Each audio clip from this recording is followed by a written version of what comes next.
On Christmas Eve, many years ago, I lay quietly in my bed. I did not rustle the sheets. I breathed slowly and silently. I was listening for a sound a friend had told me I'd never hear, the ringing bells of Santa's sleigh. There is no Santa, my friend had insisted, but I knew he was wrong. Late that night, I did hear sounds, though not the ringing of bells. From outside came the sounds of hissing steam and squeaking metal. I looked through my window and saw a train standing perfectly still in front of my house. It was wrapped in an apron of steam. Snowflakes fell lightly around it. A conductor stood at the open door of one of the cars. He took a large pocket watch from his vest, then looked up at my window. I put on my slippers and robe. I tiptoed downstairs and out the door. "All aboard!" the conductor cried out. I ran up to him. "Well," he said, "are you coming?" "Where?" I asked. "Why, to the North Pole, of course," was his answer. "This is the Polar Express." I took his outstretched hand, and he pulled me aboard. The train was filled with other children, all in their pajamas and nightgowns. We sang Christmas carols and ate candies with nougat centers as white as snow. We drank hot cocoa as thick and rich as melted chocolate bars. Outside, the lights of towns and villages flickered in the distance as the Polar Express raced northward. Soon, there were no more lights to be seen. We traveled through cold, dark forests, where lean wolves roamed and white-tailed rabbits hid from our train as it thundered through the quiet wilderness. We climbed mountains so high it seemed as if we would scrape the moon. But the Polar Express never slowed down. Faster and faster we ran along, rolling over peaks and through valleys like a car on a roller coaster. The mountains turned into hills, the hills to snow-covered plains. We crossed a barren desert of ice, the great polar ice cap. Lights appeared in the distance. They looked like the lights of a strange ocean liner sailing on a frozen sea. "There," the conductor said, "is the North Pole." The North Pole. It was a huge city standing alone at the top of the world, filled with factories where every Christmas toy was made. At first we saw no elves. "They are gathering at the center of the city," the conductor told us. "That is where Santa will give the first gift of Christmas." "Who receives the first gift?" we all asked. The conductor answered, "He will choose one of you." "Look!" shouted one of the other children. "The elves!" Outside we saw hundreds of elves. As our train drew closer to the center of the North Pole, we slowed to a crawl. So crowded were the lights with Santa's helpers. When the Polar Express could go no farther, we stopped, and the conductor led us outside. We pressed through the crowd to the edge of a large open circle. In front of us stood Santa's sleigh. The reindeer were excited. They pranced and paced, ringing the silver sleigh bells that hung from their harnesses. It was a magical sound, like nothing I'd ever heard. Across the circle, the elves moved apart and Santa Claus appeared. The elves cheered wildly. He marched over to us and, pointing to me, said, "Let's have this fellow here." He jumped onto his sleigh. The conductor handed me up. I sat on Santa's knee and he asked, "Now, what would you like for Christmas?" I knew I could have any gift I could imagine, but the thing I wanted most for Christmas was not inside Santa's giant bag. What I wanted more than anything was one silver bell from Santa's sleigh. When I asked, Santa smiled. Then he gave me a hug and told an elf to cut a bell from a reindeer's harness. The elf tossed it up to Santa. He stood, holding the bell high above him, and called out, "The first gift of Christmas." A clock struck midnight as the elves roared their approval. Santa handed the bell to me, and I put it in my bathrobe pocket. The conductor helped me down from the sleigh. Santa shouted out the reindeers' names and cracked his whip. His team charged forward and climbed into the air. Santa circled once above us, then disappeared in the cold, dark polar sky. As soon as we were back inside the Polar Express, the other children asked to see the bell. I reached into my pocket, but the only thing I felt was a hole. I had lost the silver bell from Santa Claus's sleigh. "Let's hurry outside and look for it," one of the children said. But the train gave a sudden lurch and started moving. We were on our way home. It broke my heart to lose the bell. When the train reached my house, I sadly left the other children. I stood at my doorway and waved goodbye. The conductor said something from the moving train, but I couldn't hear him. "What?" I yelled out. He cupped his hands around his mouth. "Merry Christmas!" he shouted. The Polar Express let out a loud blast from its whistle and sped away. On Christmas morning, my little sister Sarah and I opened our presents.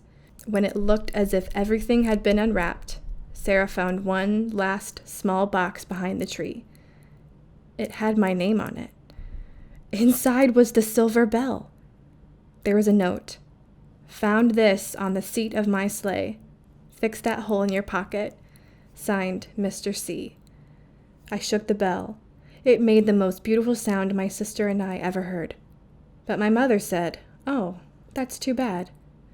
"Yes," my father said, "it's broken." When I'd shaken the bell, my parents had not heard a sound. At one time, most of my friends could hear the bell, but as many years passed, it fell silent for all of them. Even Sarah found one Christmas that she could no longer hear its sweet sound. Though I've grown older, the bell still rings for me as it does for all those who truly believe.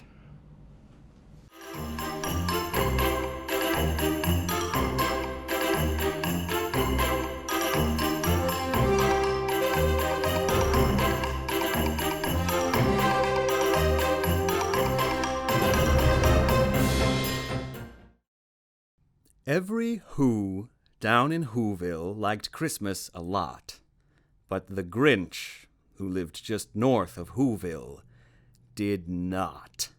The Grinch hated Christmas, the whole Christmas season. Now, please don't ask why. No one quite knows the reason. It could be his head wasn't screwed on just right. It could be, perhaps, that his shoes were too tight. But I think that the most likely reason of all may have been that his heart was 2 sizes too small. But whatever the reason, his heart or his shoes, he stood there on Christmas Eve hating the Whos, staring down from his cave with a sour, grinchly frown at the warm, lighted windows below in their town. For he knew every Who down in Whoville beneath was busy now, hanging a mistletoe wreath. "And they're hanging their stockings," he snarled with a sneer. "Tomorrow is Christmas. It's practically here." Then he growled, with his Grinch fingers nervously drumming, "I must find some way to stop Christmas from coming." For tomorrow, he knew, all the Who girls and boys would wake bright and early. They'd rush for their toys. And then, oh, the noise. Oh, the noise, noise, noise, noise. That's one thing he hated. The noise, noise, noise, noise. Then the Whos, young and old, would sit down to a feast. And they'd feast, and they'd feast, and they'd feast, feast, feast, feast. They would feast on Who pudding and rare Who roast beast, which was something the Grinch couldn't stand in the least. And then they'd do something he liked least of all. Every Who down in Whoville, the tall and the small, would stand close together with Christmas bells ringing. They'd stand hand in hand, and the Whos would start singing. They'd sing, and they'd sing, and they'd sing, sing, sing, sing. And the more the Grinch thought of this Who Christmas sing, the more the Grinch thought, I must stop this whole thing. Why, for 53 years I've put up with it now. I must stop this Christmas from coming. But how? Then he got an idea. An awful idea. The Grinch got a wonderful, awful idea. All I need is a reindeer. The Grinch looked around. I know just what to do. The Grinch laughed in his throat, and he made a quick Santa Claus hat and a coat. And he chuckled and clucked. What a great Grinchy trick! With this coat and this hat, I look just like Saint Nick. All I need is a reindeer. The Grinch looked around. But since reindeer are scarce, there was none to be found. Did that stop the old Grinch? No, the Grinch simply said, If I can't find a reindeer, I'll make one instead. So he called his dog, Max. Then he took some red thread, and he tied a big horn on the top of his head. Then he loaded some bags and some old empty sacks on a ramshackle sleigh, and he hitched up old Max. Then the Grinch said, Giddy up! And the sleigh started down toward the homes where the Whos lay a snooze in their town. All their windows were dark. Quiet snow filled the air. All the Whos were all dreaming sweet dreams without care when he came to the first little house on the square. This is stop number 1, the old Grinchy Claus hissed, and he climbed to the roof, empty bags in his fist. Then he slid down the chimney, a rather tight pinch, but if Santa could do it, then so could the Grinch. He got stuck only once, for a moment or two. Then he stuck his head out of the fireplace flue where the little Who stockings all hung in a row. These stockings, he grinned, are the first thing to go. Then he slithered and slunk, with a smile most unpleasant, around the whole room, and he took every present. Pop guns and bicycles, roller skates, drums, checkerboards, tricycles, popcorn, and plums. And he stuffed them in bags. Then the Grinch, very nimbly, stuffed all the bags, one by one, up the chimbley. Then he slunk to the icebox. He took the Who's feast. He took the Who pudding. He took the roast beast. He cleaned out that icebox as quick as a flash. Why, that Grinch even took their last can of Who hash. Then he stuffed all the food up the chimney with glee. And now, grinned the Grinch, I will stuff up the tree. And the Grinch grabbed the tree, and he started to shove, when he heard a small sound like the coo of a dove. He turned around fast, and he saw a small Who, little Cindy Lou Who was not more than 2. The Grinch had been caught by this tiny Who daughter, who'd got out of bed for a cup of cold water. She stared at the Grinch and said, Santa Claus, why? Why are you taking our Christmas tree? Why? But you know, that old Grinch was so smart and so slick, he thought up a lie, and he thought it up quick. Why, my sweet little tot, the fake Santa Claus lied. There's a light on this tree that won't light on one side. So I'm taking it back to my workshop, my dear. I'll fix it up there, and I'll bring it back here. And his fib fooled the child. Then he patted her head, and he got her a drink, and he sent her to bed. And when Cindy Lou Who went to bed with her cup, he went to the chimney and stuffed the tree up. Then the last thing he took was the log for their fire. Then he went up the chimney, himself the old liar. On the walls he left nothing but hooks and some wire. And the one speck of food that he left in the house was a crumb that was even too small for a mouse. Then he did the same thing to the other Who's houses, leaving crumbs much too small for the other Who's mouses. It was 1/4 dawn, all the Who's still abed, all the Who's still a snooze, when he packed up his sled. packed it up with their presents, the ribbons, the wrappings, the tags and the tinsel, the trimmings, the trappings. 3,000 feet up the side of Mount Crumpet, he rode with his load to the tip-top to dump it. Poor, poor to the Who's, he was grinchiously humming. They're finding out now that no Christmas is coming. They're just waking up. I know just what they'll do. Their mouths will hang open a minute or two. Then the Who's down in Whoville will all cry, boo-hoo. That's a noise, grinned the Grinch, that I simply must hear. So he paused, and the Grinch put his hand to his ear. And he did hear a sound rising over the snow. It started in low, then it started to grow. But the sound wasn't sad. Why, this sound sounded merry. It couldn't be so. But it was merry, very. He stared down at Whoville.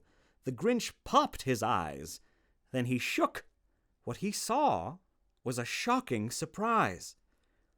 Every Who down in Whoville, the tall and the small, was singing, without any presents at all. He hadn't stopped Christmas from coming. It came. Somehow or other, it came just the same. And the Grinch, with his Grinch feet ice cold in the snow, stood puzzling and puzzling. How could it be so? It came without ribbons. It came without tags. It came without packages, boxes, or bags. And he puzzled 3 hours till his puzzler was sore. Then the Grinch thought of something he hadn't before.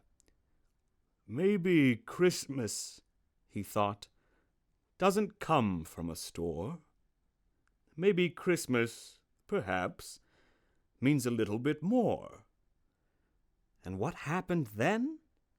Well, in Whoville they say that the Grinch's small heart grew 3 sizes that day. And the minute his heart didn't feel quite so tight, he whizzed with his load through the bright morning light, and he brought back the toys and the food for the feast. And he himself, the Grinch, carved the roast beast.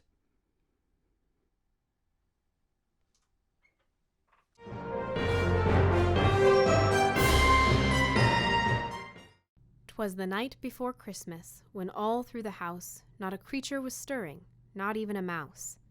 The stockings were hung by the chimney with care, in hopes that St. Nicholas soon would be there. The children were nestled all snug in their beds, while visions of sugar plums danced in their heads. And Mamma in her kerchief and I in my cap had just settled our brains for a long winter's nap. When out on the lawn there arose such a clatter, I sprang from the bed to see what was the matter. Away to the window I flew like a flash, tore open the shutters and threw up the sash. The moon on the breast of the new fallen snow gave the luster of midday to objects below, when what to my wondering eyes should appear but a miniature sleigh and 8 tiny reindeer. With a little old driver so lively and quick, I knew in a moment it must be Saint Nick. More rapid than eagles his coursers they came, and he whistled and shouted and called them by name. Now Dasher, now Dancer, now Prancer and Vixen, on Comet, on Cupid, on Donner and Blitzen. To the top of the porch, to the top of the wall, now dash away, dash away, dash away all. As dry leaves that before the wild hurricane fly, when they meet with an obstacle mount to the sky, so up to the housetop the coursers they flew, with the sleigh full of toys, and St. Nicholas too. And then in a twinkling I heard on the roof the prancing and pawing of each little hoof. As I drew in my head and was turning around, down the chimney St. Nicholas came with a bound. He was dressed all in fur from his head to his foot, and his clothes were all tarnished with ashes and soot. A bundle of toys he had flung on his back, and he looked like a peddler just opening his pack. His eyes, how they twinkled, his dimples, how merry. His cheeks were like roses, his nose like a cherry. His droll little mouth was drawn up like a bow, and the beard of his chin was as white as the snow. The stump of a pipe he had held tight in his teeth, and the smoke it encircled his head like a wreath. He had a broad face and a little round belly that shook when he laughed like a bowl full of jelly. He was chubby and plump, a right jolly old elf, and I laughed when I saw him in spite of myself. A wink of his eye and a twist of his head soon gave me to know I had nothing to dread. He spoke not a word, but went straight to his work, and filled all the stockings, then turned with a jerk, and laying his finger aside of his nose, and giving a nod, up the chimney he rose. He sprang to his sleigh, to his team gave a whistle, and away they all flew like the down of a thistle. But I heard him exclaim, ere he drove out of sight, "Happy Christmas to all, and to all a good night!"